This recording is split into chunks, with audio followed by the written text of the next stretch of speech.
Good morning po sa ating lahat, mga kababayan.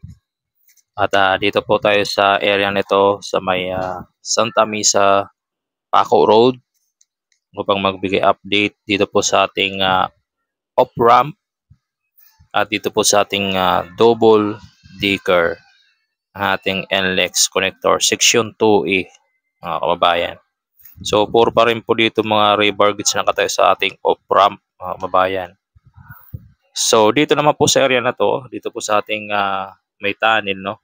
Itong dalawang poste na to, linagyan po nila ng mga na bakal, no. Palapad na bakal dito po sa paikot dahil nga po sa ang lupa ay malambot.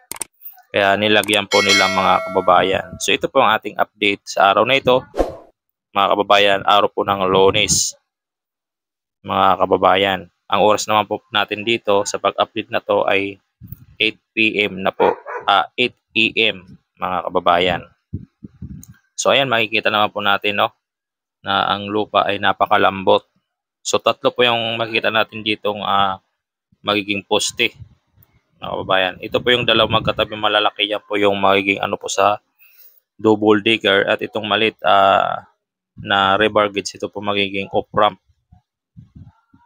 papunta po dito sa may Santa Mesa Road, mga kababayan.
So dito naman po tayo, ito pong ating mga double digger, no. Yan, may on ramp at saka off ramp po yan, mga kababayan, na may kita po tayo dito sa may gawing kaliwa, no. Dalawang yan, di ba, maliliit.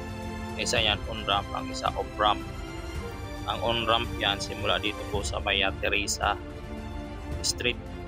So ang off ramp naman dito galing sa may Bacood to Paco Santa Mesa Paco Road, mga kababayan. So itong isang pang double decker natin, ito pang apat na ito, ay nabaklasan na po ng forma, no. Ayan, at nabuhusan na. At ang isasunod naman po nila dito, yung pag-assemble na naman po ng pang double decker na coping beam, mga kababayan. So may kita po natin, nililinis na nila at para mag-install po sila ng mga scaffolding accessories para naman po sa pangalawang palapag na coping beam, mga kababayan. So ayan po, kitang-kita po natin ang mga kaganapan sa araw na ito dito, mga kababayan ko, no. So ayan po, mga kababayan, no, pa-like and share, subscribe naman po ng ating video at ating channel para mas marami pa po makapanood, mga kababayan. At ito po yung ating update, latest update, mga kababayan. So makikita po dito naman natin yung pang-5, no. Maya pupunta tayo dyan sa pang-5. Makikita natin may mga forma na din po yung poste at buhos na lang din po ang kulang.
So nandito naman po tayo sa lima na double decker. So ito po, makikita po natin, no? May mga forma na siya at yung rebar gates may forma na din po sa loob. So buhos na lang din po ang kulang nito, mga kababayan, para mabuo na ito na ating panlimang double decker. So ito pa po ang ating update, mga kababayan. Maraming salamat po sa inyong mga panonood ng aking video. Sana magustuhan nyo, mga kababayan, no? At salamat sa walang sawa pagsuporta sa ating YouTube channel at pag-like at share ng ating video, mga kababayan. So hanggang dito lang po ang ating update sa ating NLEX Section 2E double decker, mga kababayan.